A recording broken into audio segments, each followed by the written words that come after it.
the tap. Charles Oliveira does it again. Wow. It's up on the neck, but it looks pretty tight here, John. Yep. And there's the tap. Charles Oliveira. Yet another finish in the UFC. That's a choke. Charles Oliveira, the first to submit. Hatsuhioki.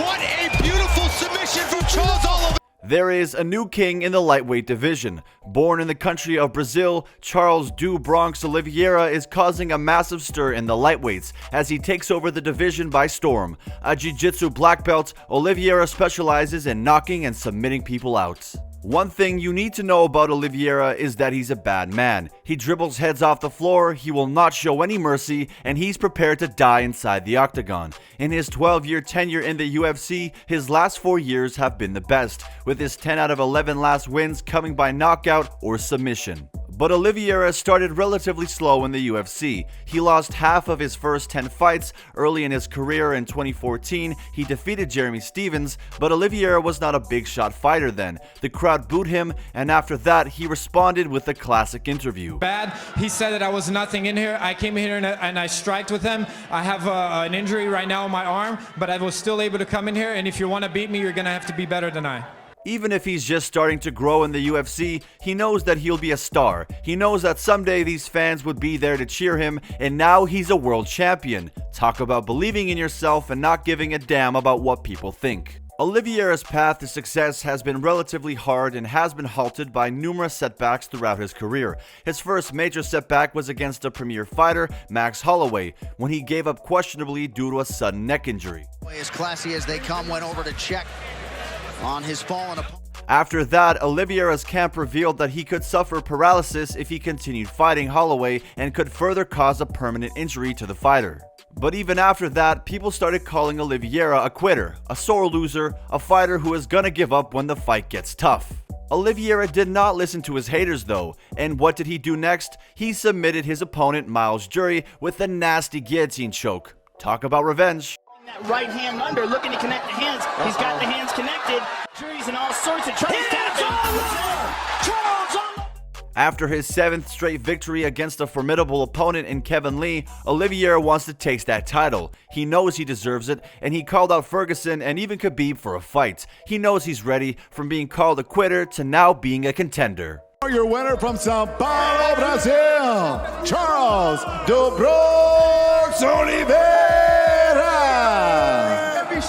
And in 2021, at UFC 262, Oliveira got his first chance after 12 years to contend for the elusive, vacated UFC lightweight title against Michael Chandler. And of course, when you contend with the title for the first time, you're gonna be the underdog. Just take these fighters' predictions for the Oliveira-Chandler fight. Oliveira was obviously the huge underdog. Chandler right now, and I think Chandler gets it done. The main event, I think Chandler's coming with a lot of confidence. I'm gonna go with him. Tonight for the main event will be Michael Chandler to become the new undisputed lightweight champion of the world. And I'm picking Michael Chandler. I think he's gonna beat Oliveira. Well, one thing you need to know about Oliveira is that he loves to be the underdog. He loves to be underestimated and to prove them wrong inside the octagon. And what did Oliveira do? He silenced all of his doubters. And what's more impressive is that we all know that Oliveira is known for his submission and grappling skills. And what did he do to Chandler? He knocked him out with vicious and brutal punches.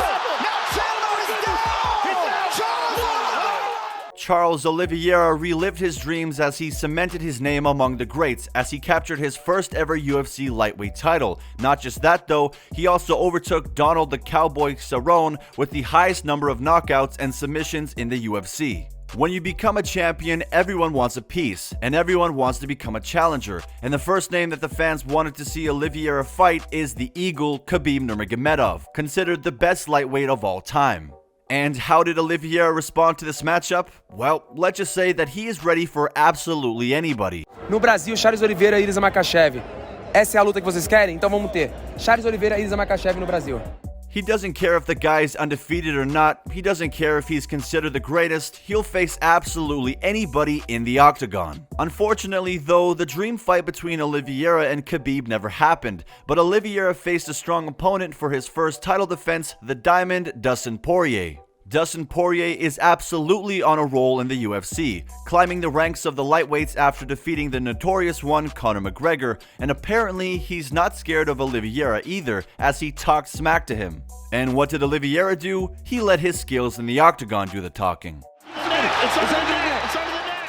He annihilated Dustin Poirier just like that with a wicked rear naked choke submission. Oliveira is simply a bad man inside the octagon, and that makes 10 straight for Do Bronx. After a brutal finish for Oliveira, he needs another challenge, and in the lightweight division there is one man that everyone wants to fight, and Oliveira wants to fight the Notorious.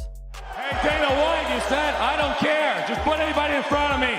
I'm not going to choose. Hey Conor McGregor, are you coming up or are you going to run away? He does not care about Conor McGregor. He wants to step up with anybody in the octagon. He will not back down. He even tweeted this right after saying he wants to make history. He wants to fight twice in one night, and other than McGregor, you would not believe who he called out. The legendary Nate Diaz. This guy is so legendary that he wants more challenges. Imagine fighting two of the baddest fighters on the planet, and this guy wants to fight them both on the same night. An absolute madman. Well, these fighters might have to wait a little longer because there is a new contender in line, and that man is Justin Gaethje. Gaethje is not unfamiliar with the lightweight title as he won the prestigious belt in 2020 against the Hall of Famer Tony Ferguson. Fast forward to 2020 and Gaethje was once again gunning for the title, now against the ruthless opponent Charles Oliveira. Remember the time when Oliveira was called a quitter? Well, Gaethje thought that this might be a good place to start provoking the world champion, and he didn't hold back when trash-talking Oliveira. Choices were made in that by him, and the choice to quit was made. Once a coward, always a coward. I'm not calling him a coward, but I'm saying you can't just take that away. Khabib never showed you that, and that's why you can't compare those two. And Charles Oliveira surely heard the trash talk from Gaethje. He heard how loud the guy was spitting some trash talk to the champ, and the champion only has one response to Gaethje. He's gonna let him know who is the champ, and he will let his skills in the ring do the talking. He can talk whatever he wants to talk. The hype, the talk doesn't bother me at all. I'm here to focus on what I'm going to do. I'm here to focus on Charles Oliveira, and the champion is gonna be Charles Oliveira. I'm the champion of the division. I don't care what he says. This will be the second title fight for Oliveira, and after all the trash talk, after all the backlash, he reminded Gaethje who was the boss in the lightweight division. He made him realize who was the new king, the king that never intends to leave his crown. Switches up and grip. He's going to go to sleep. That is going to do it. This dude right here, man. Charles. He mauled Gaethje to the ground. The number one contender for the belt completely dominated the number two contender for the belt like it was nothing. An opening round finish, and that's what Oliveira does. He shuts up all the enemies that are talking smack, and he shuts them up with his fists. And in the post-fight interview, he reminded everyone that the champion has a name, and it's Charles Oliveira. I am the champion, and I'm going to do what I came here to do. So you have to be focused, you have to be centered, and keep on going. 11 straight wins and a belt for Do Bronx's Charles Oliveira. This Brazilian fighter is not going to back down anytime soon. He's going to fight until his death, even until someone makes him quit. And we might even agree that Oliveira will be the king of the lightweight division for a very, very long time.